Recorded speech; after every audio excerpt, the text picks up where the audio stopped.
दुनिया इस हफ्ते कार्यक्रम में आपका स्वागत है। मैं हूं अमृत उपाध्याय। बीते हफ्ते की अहम अंतर्राष्ट्रीय खबरों को लेकर आज हम फिर हाजिर हैं। आइए सबसे पहले इन खबरों पर एक नजर डाल लेते हैं। आज सबसे पहले जानेंगे कि रणनीतिक पेट्रोलियम रिजर्व क्या है और भारत समेत कई देशों ने अपने रिजर्व से कच्चा तेल निकालने का फैसला क्यों किया है।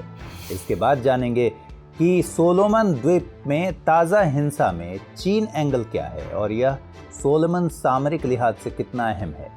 और आखिर में बताएंगे कि जॉर्डन इजराइल ऊर्जा जल समझौते पर जॉर्डन में कहर क्यों बरपा है।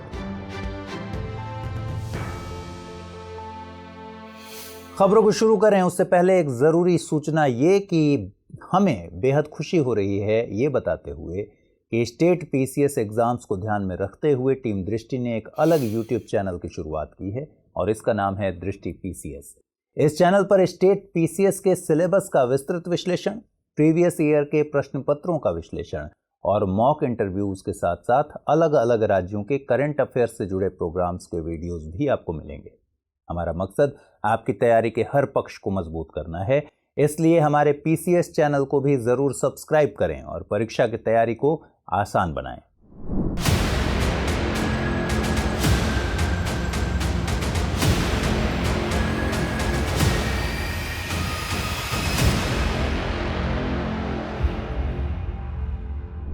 पिछले दिनों कच्चे तेल से जुड़ी एक बेहद दिलचस्प खबर आपने सुनी होगी। खबर थी कि भारत सरकार अपने रणनीतिक पेट्रोलियम भंडार से लगभग 50 लाख बैरल कच्चा तेल मार्केट में निकालने जा रही है। इसका मकसद पेट्रोलियम की बढ़ती कीमतों पर काबू पाना है। भारत सरकार का यह फैसला अचानक तो आया, लेकिन हकीकत में यह कोई अचानक में लिया गया फैसला नहीं था, क्योंकि इससे पहले अमेरिका की बाइडेन सरकार अपने रिजर्व से 5 करोड़ बैरल तेल जारी करने का ऐलान कर चुकी थी।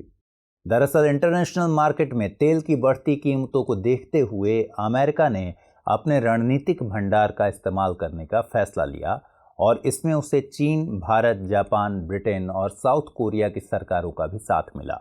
लिहाजा इन देशों ने भी अपने रणनीतिक भंडार का इस्तेमाल करने का ऐलान किया। दरअसल अंतर्राष्ट्रीय बाजार में तेल की कीमत में गिरावट न हो, इसलिए ओपेक देशों ने पिछले साल उत्पादन पर नियंत्रण करने का फैसला किया था। तब से कच्चे तेल की कीमतों में लगातार उछाल देखने को मिल रहा है। इसलिए कीमत में गिरावट करने और कंज्यूमर्स को राहत देने के मकसद से कुछ देशों ने अपने रणनीतिक भंडार से कच्चा तेल जारी करने का ऐलान किया। इनका मानना है कि ऐसा करने से तेल उत्पादक समूह ओपेक पर इसका असर पड़ेगा और कीमत में कमी आएगी। हालांकि कुछ मीडिया रिपोर्ट्स में कहा गया है कि यह कदम उल्टा पड़ सकता है और वैश्विक ऊर्जा बाजार पर नियंत्रण की लड़ाई शुरू हो सकती है। अब सवाल है कि क्या वाकई ऐसा ही होगा। सवाल है कि इन देशों ने जो ये कदम उठाए हैं उसका क्या असर पड़ने वाला है।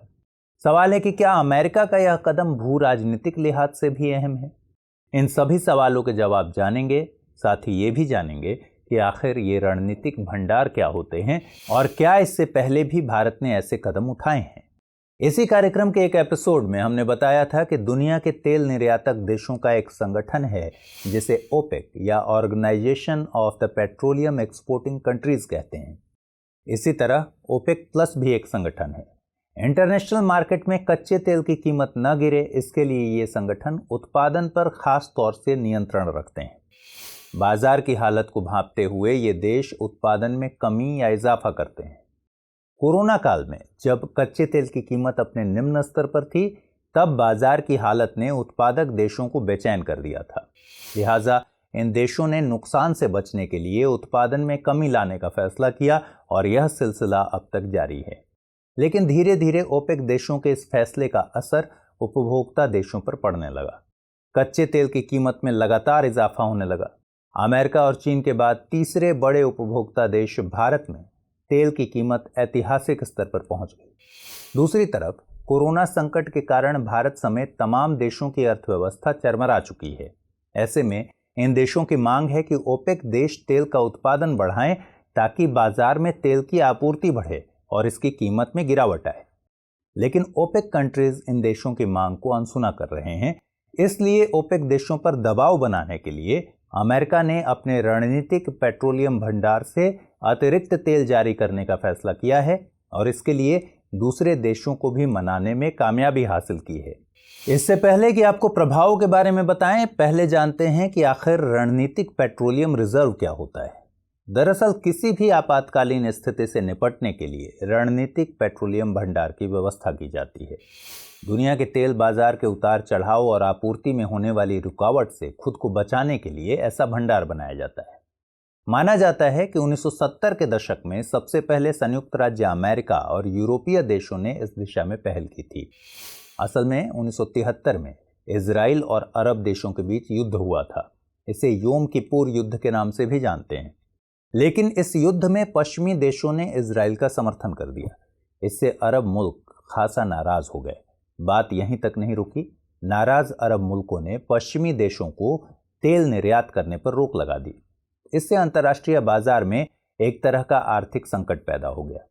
इसके चलते 1974 तक कच्चे तेल के दाम चौगुने हो गए और अमेरिका में तेल की किल्लत पैदा हो गई। तभी अमेरिका ने रणनीतिक भंडार को स्थापित करने का फैसला लिया। हालांकि उसी दौरान भारत ने भी पेट्रोलियम रिजर्व की बुनियाद डाल दी। 3 जगहों पर कुल 3.8 करोड़ बैरल तेल का भंडार स्थापित किया गया। ये 3 जगहें कौन कौन सी थी? ये थी आंध्र प्रदेश का विशाखापट्टनम और कर्नाटक के मैंगलोर तथा पद्दूर। ऐसा माना जाता है कि 2019-20 में तेल के उपभोग का जो स्तर था, उसके अनुसार इतने तेल से आपातकालीन स्थिति में कम से कम 9 दिनों तक काम चलाया जा सकता है। वैसे तो अंतर्राष्ट्रीय तेल बाजार का संचालन करने वाले संगठन ओपेक देशों के पास सबसे ज्यादा कच्चा तेल है, लेकिन गैर ओपेक देशों में अमेरिका का रणनीतिक भंडार सबसे बड़ा है। मीडिया रिपोर्ट्स के मुताबिक अमेरिका के रिजर्व में करीब 70 करोड़ बैरल कच्चा तेल है। इमरजेंसी में इससे 2 महीने तक काम चलाया जा सकता है। जापान के रिजर्व में 60 करोड़ बैरल कच्चा तेल है और इस मामले में ये दूसरे पायदान पर है। एक रिपोर्ट के मुताबिक चीन और यूरोपियन यूनियन अपने अपने रिजर्व से 90 दिनों तक काम चला सकते हैं। अब सवाल आप पूछेंगे कि कोई भी देश कितना तेल रिजर्व रख सकता है। अंतर्राष्ट्रीय ऊर्जा कार्यक्रम पर समझौते के मुताबिक अंतर्राष्ट्रीय ऊर्जा एजेंसी के सभी सदस्य देशों के पास कम से कम 90 दिनों के तेल आयात के बराबर आपातकालीन तेल स्टॉक होना चाहिए। इसके मुताबिक जब तेल आपूर्ति संकट गंभीर हो जाए, तब ये देश स्टॉक के तेल को बाजार में जारी करने का फैसला ले सकते हैं। कोई भी प्राकृतिक आपदा या अचानक होने वाली वैश्विक घटनाओं की स्थिति में भी इसका इस्तेमाल किया जा सकता है। अब सवाल है कि क्या भारत ने इससे पहले भी अपने आपातकालीन रिजर्व का इस्तेमाल किया है? यह पहला मौका है जब भारत ने अपने रिजर्व का इस्तेमाल करने का फैसला किया है। हालांकि अमेरिका इससे पहले कई बार ऐसा कर चुका है। 1991 के खाड़ी युद्ध और 2005 में कैटरीना तूफान के समय अमेरिका ने अपने रिजर्व का उपयोग किया था। अरब क्रांति के वक्त लीबिया में गद्दाफी शासन के खात्मे के बाद वहां से तेल का एक्सपोर्ट बंद हो गया था। तब भी अमेरिका को अपने रिजर्व का इस्तेमाल करना पड़ा था। मतलब ये कि अमेरिका ने तभी अपने रिजर्व का इस्तेमाल किया है जब आपूर्ति में कोई बड़ी रुकावट आई हो। लेकिन अमेरिका के लिए यह पहला मौका है जब दाम को घटाने के लिए वो ये कदम उठा रहा है। अब सवाल है कि क्या इसके सियासी मायने भी हैं? इन मामलों पर नजर रखने वालों का मानना है कि अमेरिका समेत कुछ देशों के इस कदम से तेल उत्पादक देशों के साथ तल्खी बढ़ सकती है। अमेरिका के ऐलान के बाद ही ओपेक प्लस देशों ने अमेरिका की इस पहल को गैर जरूरी बताया था और ऐसा न करने की चेतावनी दी थी। ऐसा माना जा रहा है कि ओपेक प्लस देशों की होने वाली बैठक में कुछ सख्त फैसले लिए जाएंगे, जिससे तेल की कीमतों में और भी उछाल आ सकती है और अमेरिका का यह दांव उल्टा पड़ सकता है। यहां पर यह भी समझने वाली बात है कि मौजूदा वक्त में तेल की कीमत $80 प्रति बैरल के आसपास है। 2008 में कच्चे तेल की कीमत $150 प्रति बैरल के ऐतिहासिक स्तर तक पहुंच गई थी। लेकिन जब अमेरिका ने ऐसा कोई कदम उस समय नहीं उठाया था। दूसरी ओर रिजर्व से कच्चे तेल को निकालने का असर ज्यादा वक्त तक नहीं रहता, क्योंकि अमेरिका और भारत जैसे देशों में रोजाना लाखों बैरल तेल की खपत है। ऐसे में अमेरिका के इस कदम को तेल निर्यातक देशों के साथ भू राजनीतिक लड़ाई के तौर पर देखा जा रहा है। क्योंकि ओपेक प्लस देशों में रूस भी है और अमेरिका से उसकी दुश्मनी जग जाहिर है, इसलिए इस कदम को ओपेक प्लस के साथ तेल युद्ध के एक खुले ऐलान के तौर पर देखा जा रहा है।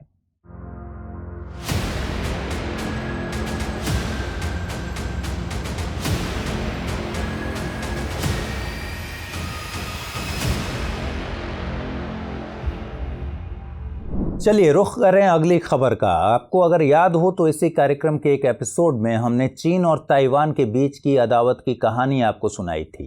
तब हमें पता चला था कि 1970 के दशक में संयुक्त राष्ट्र ने जब ताइवान की जगह चीन को मान्यता दी, तब दुनिया के कई देशों ने ताइवान की बजाय चीन से अपने डिप्लोमेटिक रिश्ते जोड़े और ताइवान से रिश्ते रखने वाले मुल्कों की तादाद बहुत कम रह गई। लेकिन करीब 2 साल पहले इस फेहरिस्त से एक और मुल्क का नाम मिट गया, जब दक्षिण प्रशांत के एक देश ने ताइवान से अपने रिश्ते खत्म कर लिए। हम बात कर रहे हैं सोलोमन आइलैंड की, जो ताइवान से रिश्ते खत्म कर अब चीन का साथी बन गया है। लेकिन चीन का यह साथ सोलोमन के नागरिकों को रास नहीं आ रहा। सरकार के इस फैसले से आहत कुछ समुदायों ने राजधानी होनियारा में हिंसक प्रदर्शन किए, जिससे 3 लोगों की मौत हो गई। दंगे पर काबू पाने के लिए पड़ोसी देशों ने वहां अंतर्राष्ट्रीय शांति सेना की तैनाती की है। इसलिए आज पूरे मामले को जानेंगे कि चीन से रिश्ते जोड़ने को लेकर क्या विवाद है, समझेंगे कि हालिया तनाव की असली वजह क्या है और यहाँ की जियोपॉलिटिक्स पर सोलोमन सरकार के फैसले का क्या असर पड़ेगा। इतना ही नहीं, सोलोमन के एक इलाके की बगावत के बारे में भी बताएंगे, जिससे मामले ने और भी तूल पकड़ा है। लेकिन सबसे पहले सोलोमन की भौगोलिक स्थिति को समझ लेते हैं। मैप देखने पर पता चलता है कि सोलोमन 6 बड़े द्वीपों से मिलकर बना है। इसके अलावा इसमें करीब 900 छोटे छोटे टापू हैं। इसके पश्चिम में पापुआ न्यू गिनी और दक्षिण में वानुआतू है। इसकी राजधानी होनियारा सबसे बड़े द्वीपों में से एक गुआदल कनाल में स्थित है। प्रशांत महासागर क्षेत्र में मौजूद सोलोमन में बीते हफ्ते प्रदर्शनकारी सड़कों पर उतर आए। पहले तो सरकार के खिलाफ शांतिपूर्ण प्रदर्शन हुआ, लेकिन उसके बाद प्रदर्शनकारी हो गए हमलावर। मीडिया रिपोर्ट्स के मुताबिक लोगों ने संसद की बिल्डिंग और एक पुलिस स्टेशन को आग के हवाले कर दिया। चीन से रिश्ते बढ़ाने की वजह से प्रदर्शनकारी प्रधानमंत्री मनासेह सोगावरे से इस्तीफा की मांग कर रहे हैं। भारी हिंसा और लूटपाट को देखते हुए पुलिस को आंसू गैस के गोले दागने पड़े। सरकार ने हालात पर काबू पाने के लिए राजधानी होनियारा में 36 घंटे के लिए लॉकडाउन लगा दिया।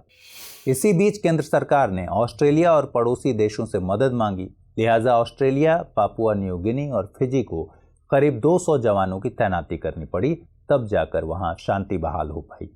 लेकिन इसी दरमियान रेड क्रॉस के जनरल सेक्रेटरी क्लेमेंट मनूरी ने राजधानी होनियारा में खाने की किल्लत की आशंका जताई है। सवाल है कि राजधानी में खाने की कमी क्यों हुई। दरअसल प्रदर्शनकारियों ने आगजनी करने के साथ साथ कई दुकानों को भी लूट लिया। दूसरी तरफ जहां से लोग ज़्यादातर खाने का सामान खरीदते थे, वो इलाका भी तबाह हो गया। इसमें खास बात यह है कि प्रदर्शनकारियों ने जिन दुकानों को लूटा है, उनमें ज़्यादातर चीन के व्यापारी हैं। यानी कि इस घटना में खास तौर पर चीनी समुदाय को निशाना बनाया गया है। अब सवाल है कि चीनी समुदाय को निशाना बनाने के पीछे क्या वजहें हैं। दरअसल सोलोमन की ये पूरी घटना चीन के ही इर्द गिर्द घूमती है। शुरू में हमने आपको क्या बताया कि जब सुरक्षा परिषद ने ताइवान की बजाय चीन को मान्यता दी, तब ज्यादातर मुल्कों ने चीन से अपने रिश्ते जोड़ने शुरू कर दिए। लेकिन प्रशांत महासागर के इस अहाते के ज्यादातर मुल्कों ने अपने रिश्ते ताइवान से जोड़े। उन्हीं में से एक देश था सोलोमन द्वीप। हालांकि सोलोमन ने ताइवान से अपने डिप्लोमेटिक रिश्तों की शुरुआत 1983 में की, लेकिन 2019 में फिर से सत्ता में आए प्रधानमंत्री मानासेह सोगावरे को लगा कि ताइवान के साथ रिश्ते सोलोमन के लिए फायदेमंद नहीं हैं। इसलिए सितंबर 2019 में कैबिनेट ने ताइवान से रिश्ते तोड़ने और चीन के साथ रिश्ते जोड़ने के पक्ष में वोट किया। यानी ताइवान से 36 साल पुराना रिश्ता तोड़कर सोगावरे ने चीन से हाथ मिला लिया। लेकिन सोगावरे के इस फैसले ने सोलोमन के कुछ समुदायों में गुस्सा भर दिया। सरकार के इस फैसले की तीखी आलोचना हुई। दरअसल सोलोमन द्वीप की आबादी कोई 8 से 9 लाख है। यह एक गरीब देश है जो अंतर्राष्ट्रीय मदद पर चलता है। दूसरी तरफ पूरी दुनिया चीन की औपनिवेशिक नीति से वाकिफ है। यह देश जहां जाता है वहां कुछ न कुछ हथियाने की कोशिश करता है। चीन पर हमेशा से ही आरोप लगते आए हैं कि वो जिस देश में निवेश करता है उसको कर्ज के जाल में फंसा लेता है। अब श्रीलंका को ही ले लीजिए। वहां चीन ने इतना निवेश किया कि श्रीलंका को कर्ज के जाल में फंसा लिया और आखिर में श्रीलंका को हम्बनटोटा पोर्ट चीन के हवाले करना पड़ा। इसलिए यहाँ के नागरिकों का कहना है कि चीन कुछ दिनों बाद सोलोमन में भी यही करेगा और हम लोग उसके गुलाम बन जाएंगे। देखा जाए तो सोलोमन में इसकी शुरुआत भी हो चुकी है। दरअसल चीन से रिश्ते कायम करने के अलावा दो और बातें हुई हैं जिसने वहां के नागरिकों में असंतोष की चिंगारी भड़काई। सोलोमन के टापुओं में एक का नाम है तुलागी। यह करीब 2 वर्ग किलोमीटर में फैला है। यहाँ की आबादी करीब 1200 है। ऐसा कहा जाता है कि सेकेंड वर्ल्ड वॉर के दौरान यह द्वीप जापान की नौसेना का ठिकाना था, जहां अमेरिका और जापान की आर्मी ने एक दूसरे से लोहा लिया था। लेकिन हम्बनटोटा पोर्ट की तरह ही यहां भी चीनी कब्जे की बात कही जा रही है।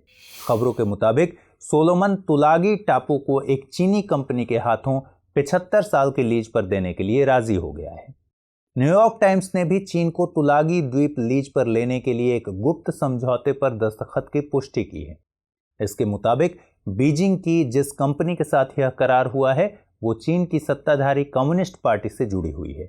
ऐसा माना जा रहा है कि चीन तुलागी में तेल और गैस टर्मिनल, फिशरी बेस और एयरपोर्ट बनाएगा। इसलिए चीन के साथ हुए समझौते से तुलागी के लोग अचंभित हैं। दूसरी बात यह कि बड़े द्वीपों में से एक और द्वीप है मलैटा। यहाँ की आबादी है करीब 1.5 लाख।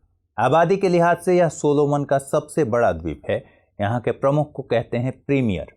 यहाँ के प्रीमियर हैं डेनियल सुडानी। सुडानी एक बीमारी के मरीज हैं।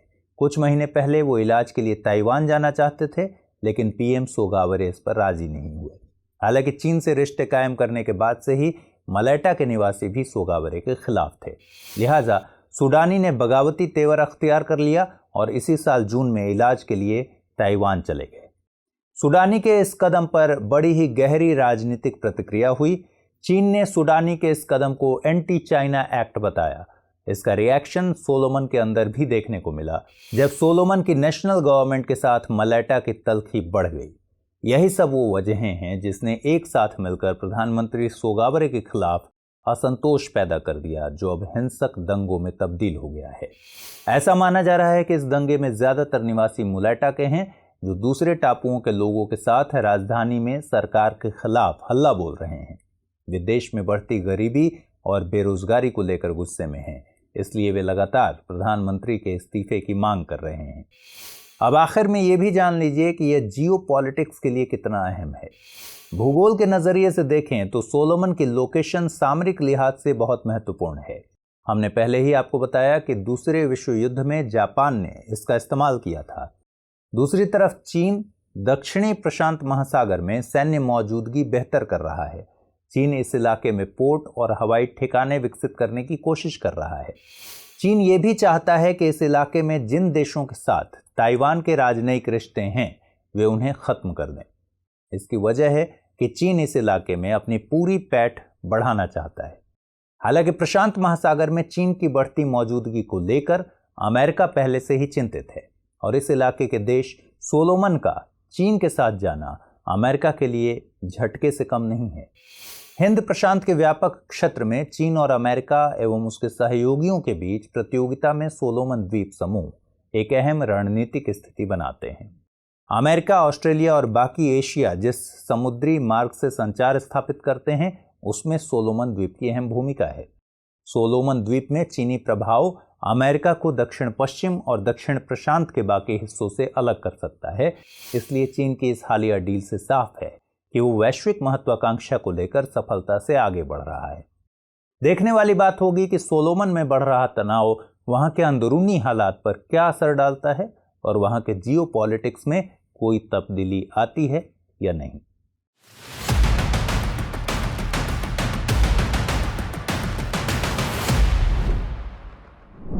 आइए अब आज की तीसरी खबर देखें। आमतौर पर हम देखते हैं कि प्लम्बिंग के पेशे में सिर्फ मर्द ही काम करते नजर आते हैं। अपने ही देश में देखिए, इस पेशे में शायद ही किसी महिला को आपने देखा होगा।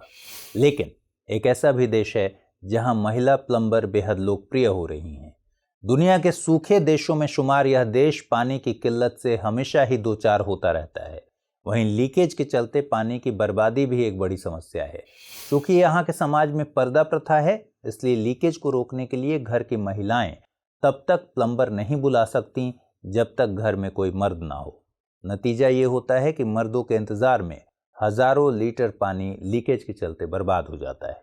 इसलिए इस देश की महिलाओं ने बेहद दिलचस्प नुस्खे अपनाते हुए खुद प्लम्बिंग की ट्रेनिंग लेनी शुरू कर दी। इनकी तादाद में लगातार इजाफा हो रहा है। हम बात कर रहे हैं मध्य पूर्व में मौजूद देश जॉर्डन की, जो हमेशा ही पानी की किल्लत से दो चार होता रहता है। अब आप पूछेंगे कि हम आपको ये सब क्यों बता रहे हैं। दरअसल अभी हाल ही में इजराइल और जॉर्डन ने एक ऊर्जा जल सहयोग समझौते पर दस्तखत किए, लेकिन जॉर्डन की जनता इस डील के खिलाफ सड़कों पर उतर आई। उनका कहना है कि यह समझौता देश की संप्रभुता के लिए खतरा है, इसलिए इस करार को रद्द कर देना चाहिए। इस पूरे मसले पर बात करेंगे, बताएंगे कि यह डील क्या है जिस पर जॉर्डन की जनता को ऐतराज है, जानेंगे कि इस ऐतराज की क्या वजहें हैं, साथ ही ये भी जानेंगे कि यह देश आखिर दुनिया के सूखे देशों में क्यों शुमार होता है। लेकिन सबसे पहले दोनों ही देशों की भौगोलिक स्थिति को जानते हैं। दरअसल मध्य पूर्व के ये दोनों ही देश आपस में पड़ोसी हैं। जॉर्डन की सरहद सऊदी अरब, इराक, सीरिया, इजराइल और फिलिस्तीन से लगती है। वहीं इजराइल लेबनान, सीरिया, जॉर्डन, फिलिस्तीन और मिस्र से सीमा साझा करता है। जॉर्डन का करीब 75% हिस्सा रेगिस्तान है। हालांकि डेड सी जॉर्डन के पास ही है, लेकिन उसका पानी बेहद खारा है। यही वजह है कि जॉर्डन के पास पीने योग्य पानी की बेहद कमी है और जो बचा खुचा पानी है वो भी तेजी से खत्म हो रहा है। अंतर्राष्ट्रीय मानकों के मुताबिक किसी भी देश में वार्षिक जल संसाधन प्रति व्यक्ति कम से कम 500 क्यूबिक मीटर होना चाहिए, मगर जॉर्डन में यह महज 80 क्यूबिक मीटर ही है। इसी साल की बात करें तो जॉर्डन के 14 बांध जलाशयों में से 6 सूख गए हैं, क्योंकि यहाँ वार्षिक वर्षा का जो स्तर है उसमें 60% की कमी आ गई। जॉर्डन में पानी की किल्लत सिर्फ भौगोलिक परिस्थितियों की वजह से नहीं है, बल्कि सियासी खींचतान भी इसके लिए जिम्मेदार है। असल में यह देश जॉर्डन नदी के पूर्वी किनारे पर ही बसा है, जो पानी का अच्छा स्रोत है, लेकिन जॉर्डन नदी के पानी के बंटवारे को लेकर पड़ोसी देशों से जॉर्डन की तनातनी रहती है। जॉर्डन नदी में लेबनान, सीरिया, इजराइल और फिलिस्तीन के इलाकों से छोटी छोटी सहायक नदियां आकर मिलती हैं। लिहाजा ये मुल्क भी जॉर्डन नदी के पानी पर अपना हक जताते हैं। लेकिन इसमें एक दिक्कत ये है कि ये देश इस नदी की स्रोतों की देखभाल नहीं करते, जिसके चलते जॉर्डन की सहायक नदियां सूख रही हैं। इसके अलावा एक और बात है जिसने जॉर्डन की पानी की परेशानी में और इजाफा किया है, वो है सीरिया की जंग। मैप पर गौर कीजिए तो पड़ोसी देश सीरिया जॉर्डन से लंबी सीमा साझा करता है। लिहाजा जंग के पीड़ित लोग बड़ी तादाद में जॉर्डन में शरण लेने को मजबूर हैं। मीडिया रिपोर्ट के मुताबिक महज 1 करोड़ आबादी वाले जॉर्डन में सीरियाई शरणार्थियों की तादाद करीब 13 लाख है। ऐसे में 13 लाख शरणार्थियों का बोझ उठा पाना जॉर्डन के लिए बेहद मुश्किल हो रहा है और इससे भी जॉर्डन में पानी का संकट बढ़ रहा है। मतलब साफ है कि जॉर्डन पानी की कमी से जूझ रहा है और पानी की इस कमी के मद्देनजर जॉर्डन और इजराइल में यह डील हुई है। अब ये डील क्या है ये भी समझिए। इजराइल और अरब देशों के बीच तनातनी किसी से छिपी नहीं है। बीते दिनों जब फिलिस्तीन पर इजराइल ने बमबारी की थी, तब यहाँ के तमाम मुल्कों ने इजराइल का बहिष्कार करना शुरू कर दिया। इनमें संयुक्त अरब अमीरात ही पहला देश था जिसने इजराइल की ओर दोस्ती का हाथ बढ़ाया। अमेरिकी प्रतिनिधि जॉन कैरी की मौजूदगी में इस डील पर यूएई, जॉर्डन और इजराइल ने दस्तखत किए। अब वही यूएई जॉर्डन को ऊर्जा के क्षेत्र में सहयोग देना चाहता है, लेकिन इन दोनों ही देशों के बीच ज्यादा दूरी होने के चलते इसमें दिक्कत आएगी। वहीं जॉर्डन और इजराइल आपस में पड़ोसी देश हैं, इसलिए इजराइल को आसान ऊर्जा आपूर्ति के लिए यूएई जॉर्डन में एक सोलर प्लांट लगाना चाहता है। इसके जरिए यूएई इजराइल को 600 मेगावाट बिजली मुहैया कराएगा और बदले में इजराइल जॉर्डन को 200 मिलियन क्यूबिक मीटर पानी देगा। क्योंकि जॉर्डन का ज्यादातर इलाका रेगिस्तान है और उसका कोई इस्तेमाल नहीं है, इसलिए ये इलाके सोलर एनर्जी प्लांट के लिए बहुत माकूल हैं। दूसरी तरफ खारे पानी को पीने के काबिल बनाने की तकनीक में इजराइल ने बेहतर काम किया है, इससे उसकी इस क्षमता में वृद्धि हुई है। वहीं जॉर्डन को यही काम करने के लिए ज्यादा खर्च करने पड़ेंगे, इसलिए इस समझौते से दोनों ही देशों के अपने अपने हित जुड़े हैं। लेकिन परियोजना के विरोध में हजारों लोग जॉर्डन के अम्मान शहर में सड़कों पर उतर आए। प्रदर्शनकारियों ने सरकार से इस सहयोग समझौते को रद्द करने और जल आपूर्ति के दूसरे स्रोतों की तलाश करने की अपील की। इनका मानना है कि इजराइल अरब देशों का दुश्मन है, वह फिलिस्तीन के मुस्लिमों के साथ ज्यादती कर रहा है। अपने ताकत के बूते उसने फिलिस्तीन के कई हिस्सों पर कब्जा कर लिया है, इसलिए वह धीरे धीरे जॉर्डन को भी नुकसान पहुंचाएगा और जॉर्डन इजराइल पर निर्भर हो जाएगा। हालांकि यूएई और जॉर्डन की सरकार की राय अलग है।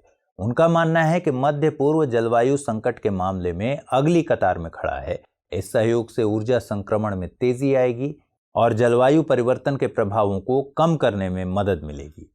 उधर इजराइल ने 2030 तक कुल ऊर्जा जरूरतों में 30% ऊर्जा अक्षय स्रोतों से हासिल करने का लक्ष्य रखा है, क्योंकि 2050 तक उसने नेट जीरो टारगेट हासिल करने की बात कही है। इसलिए साथ काम करने से ही इस इलाके के देश चुनौती से निपट सकते हैं। बहरहाल देखने वाली बात होगी कि जॉर्डन की हुकूमत इस डील पर बनी रहती है या जनता की अपील को मानकर समझौते से कदम पीछे खींच लेती है। आइए अब जल्दी से नोट करते हैं क्या क्या सवाल बन सकते हैं इस एपिसोड के आधार पर। पहला सवाल है, रणनीतिक पेट्रोलियम भंडार से आप क्या समझते हैं? अमेरिका समेत कई देशों द्वारा इसके उपयोग का वैश्विक राजनीति पर क्या प्रभाव पड़ेगा? मूल्यांकन कीजिए। दूसरा सवाल, सोलोमन द्वीप भू राजनीतिक लिहाज से क्यों महत्वपूर्ण है? क्या वहां चीन का बढ़ता प्रभाव अमेरिका के खिलाफ परिस्थितियों को जन्म देगा? परीक्षण कीजिए। और तीसरा सवाल, जॉर्डन इजराइल जल ऊर्जा समझौता लंबे समय के लिए दोनों ही देशों की कई समस्याओं का निदान लेकर आएगा, समझाइए। तो दुनिया इस हफ्ते कार्यक्रम में फिलहाल इतना ही। अगले हफ्ते फिर नए मुद्दों के साथ मुलाकात होगी आपसे। तब तक के लिए ख्याल रखिए। नमस्कार।